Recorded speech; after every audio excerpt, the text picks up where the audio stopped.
Salam Pancasila, salam Bhinneka Tunggal Ika, salam persatuan Indonesia. Seperti maklumat yang sudah saya keluarkan bahwa YKKI akan berperan serta sangat aktif membantu pemerintah mengatasi wabah dan trauma virus corona atau COVID-19. Kali ini saya sebagai Ketua Umum YKKI akan ikut berpendapat terkait rencana lockdown.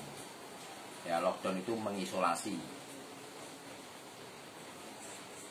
Pesan ini saya sampaikan kepada Pak Presiden Jokowi sebagai pemegang kekuasaan.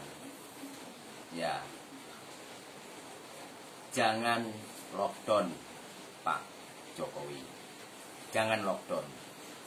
Sudah kita lihat contohnya India.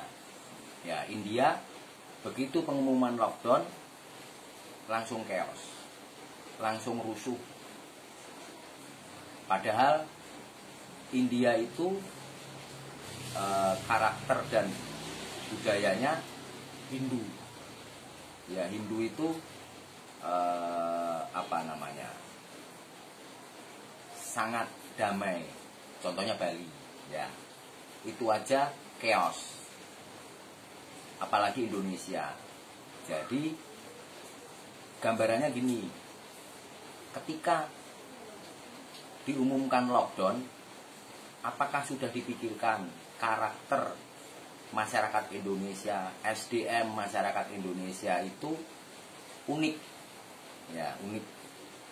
Saya rasa kondisi chaosnya mungkin lebih dari India. Pahami itu. Karena ketika ada lockdown, masyarakat berpikir, misalnya lockdown selama 2 minggu atau bahkan 3 minggu atau lebih parah 1 bulan, 4 minggu. Masyarakat pasti berpikir begini, kalau 3 atau 4 hari kami masih kuat. Kami masih kuat. Tapi kalau sampai 2 minggu atau 3 minggu bahkan 1 bulan, ya mereka sudah berpikir nggak akan kuat. Akhirnya apa? Brutal. Ya, brutal. Gejolaknya mungkin secara ekonomi. Ya. Mereka-mereka yang punya uang nggak tahu mau belanja kemana. Karena kalau lockdown mereka berpikir disuruh tutup. Pasar dibatasi, mall disuruh tutup, mart disuruh tutup. Akhirnya mereka bisa jadi menjarah.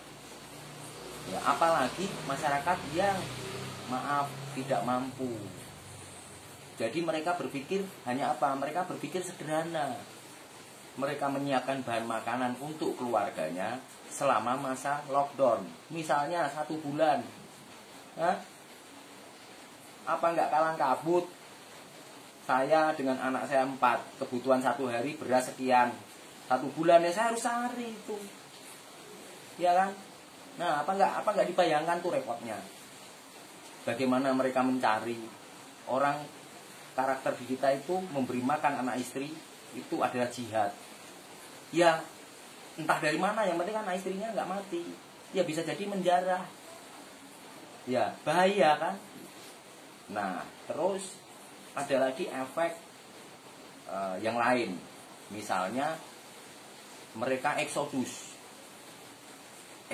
ke tempat-tempat yang lebih longgar. Misalnya di DKI Jakarta ketat, mereka eksodus, nggak bisa dilarang itu. Kalau sudah ribuan orang jalan kaki atau menumpang apapun, memang bisa dilarang. Ujung-ujungnya bentrokan. Mereka akan mencari daerah-daerah yang lebih longgar. Ya, ini salah satu contoh gitu. Jadi lockdown itu mungkin jangan dilakukan. Lebih baik dilakukan hal-hal lain yang lebih bermanfaat. Karena